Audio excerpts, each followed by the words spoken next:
In the early hours of November 7, 2014, a man named Joseph Parker made a disturbing 911 call from his home in Tennessee. "911, what's your emergency?" Joseph took a shaky breath before answering. "It's November 7th, around 2:45 in the morning. 2 nights ago, I shot my wife." The operator fell silent for a moment. Joseph explained that he believed he had killed his wife Samantha after shooting her in the head during an argument. Thinking she was dead, he placed her body inside a freezer in the garage. But now, something horrifying had happened. "I checked on her tonight, and she's not dead." According to Joseph, Samantha was still alive after spending nearly 2 days inside the freezer. He claimed she couldn't speak or move, but she was blinking in response to his questions. 1 blink means yes, 2 means no. The operator struggled to understand what she was hearing. Joseph insisted this wasn't a prank. He sounded emotional, even remorseful, repeatedly saying he still loved his wife and wanted paramedics to save her. He explained that Samantha had a severe wound to the side of her head and was frozen solid from being trapped inside the freezer for nearly 48 hours. Despite the impossible situation, Joseph fully believed she was alive. He told dispatchers he had tried making her comfortable by covering her with blankets and giving her water. As he drove away from the house during the call, he directed police toward the garage where Samantha could supposedly be found alive. Authorities arrived shortly after. Inside the garage, they discovered Samantha's body stuffed inside the freezer exactly where Joseph said she would be. But investigators quickly realized something was terribly wrong with Joseph's story. Samantha had not simply been placed into the freezer, she had been forced inside violently. Evidence showed her body had been mutilated so it could fit. And most disturbingly, she had clearly been dead for days. Medical examiners later determined the gunshot wound would have killed her almost instantly. The blinking Joseph described had never happened. It was most likely a hallucination. Yet to Joseph, it had felt completely real. Police immediately launched a search for him across Tennessee. Later that same day, officers located Joseph's vehicle near the state line. They surrounded the car and prepared for a dangerous confrontation. But when they finally opened the driver's door, Joseph Parker was already dead from a self-inflicted gunshot wound. His death left many unanswered questions behind. Investigators later discovered the couple had reportedly been dealing with financial problems and stress inside the marriage. Toxicology reports also revealed drugs in Joseph's system, which may have contributed to the hallucinations he experienced afterward. To this day, the 911 recording remains one of the internet's most disturbing emergency calls, a haunting glimpse into a man losing touch with reality after committing an unimaginable crime. Jennifer Sheffield appeared to have the perfect life online. She was studying medicine, documenting her journey on social media, and sharing moments with her husband Brandon and their children. To outsiders, they looked like a happy family. But in December of 2024, Jennifer uploaded a video that shocked many of her followers. She revealed that she and Brandon were getting divorced after nearly 10 years of marriage. Surprisingly, Jennifer described the separation as peaceful and respectful. She explained that Brandon had been supportive throughout the process and that they were focused on doing what was best for the children. "I'm scared," she admitted in the video. "I've never really been on my own before." Even through uncertainty, Jennifer stayed hopeful about the future. But just 18 days later, tragedy struck. Family members arrived at Jennifer's home in Mississippi for a welfare check after being unable to contact her. What they discovered inside horrified everyone.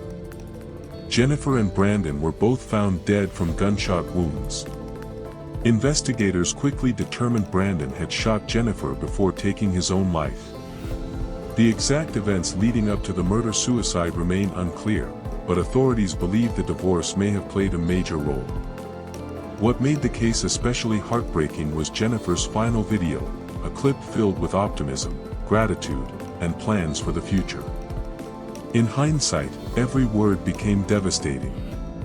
Friends and followers who watched her content afterward described feeling unsettled seeing how normal everything seemed only days before her death.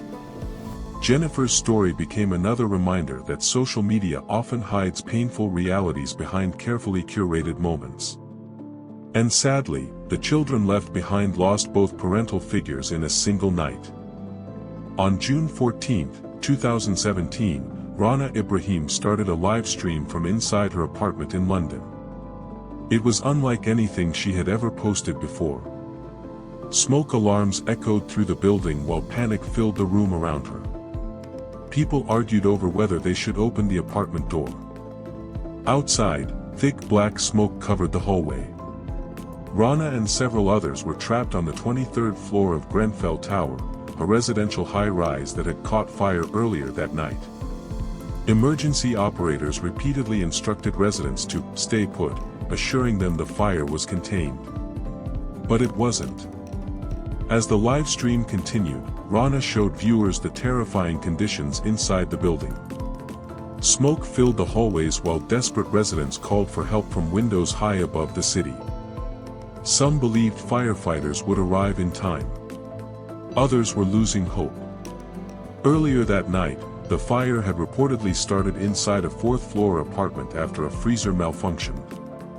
Although firefighters initially appeared to control the blaze, flames rapidly spread up the outside of the building through highly flammable cladding attached during renovations years earlier. Within a short time, nearly the entire tower was engulfed.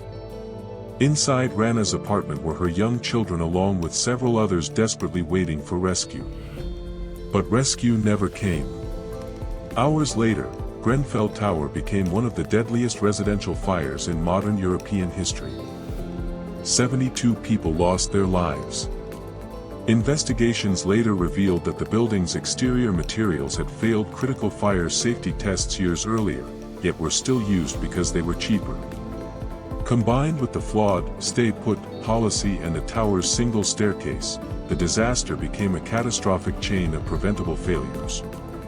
Rana's live stream remains one of the most haunting pieces of footage ever recorded during a real-life tragedy, capturing the terrifying final moments of people who trusted that help was coming. February 2, 2008 began like any normal sales day at a Lane Bryant store in Tinley Park, Illinois. Store manager Roa McFarland had come in early to help one of her employees prepare for a busy promotion. At first, the morning seemed routine. Then a man entered the store carrying papers, pretending to be a delivery worker. Something about him felt off. Moments later, the man suddenly pulled out a handgun and demanded money from everyone inside. After robbing the employees and customers, he forced multiple women into the back room of the store. One by one, he tied them up using duct tape and covered their heads. As tension inside the room grew, Roa managed to secretly place a 911 call through her Bluetooth headset. Quietly, she gave dispatchers the store's location and begged them to hurry. The operator instructed her not to hang up. But seconds later, the line disconnected. Police officers arrived at the shopping center almost immediately. Inside the back room, they discovered a horrifying scene. 6 women had been shot execution style. Miraculously, one survivor remained alive after pretending to be dead during the attack. Her testimony gave investigators a detailed description of the killer. Despite eyewitness accounts, DNA evidence, and years of investigation, the shooter has never been identified. Authorities believe getaway vehicles were waiting outside the store, allowing the suspect to disappear quickly after the murders. To this day, the Lane Bryant massacre remains one of America's most disturbing unsolved mass shootings. And one chilling detail continues to haunt investigators most of all.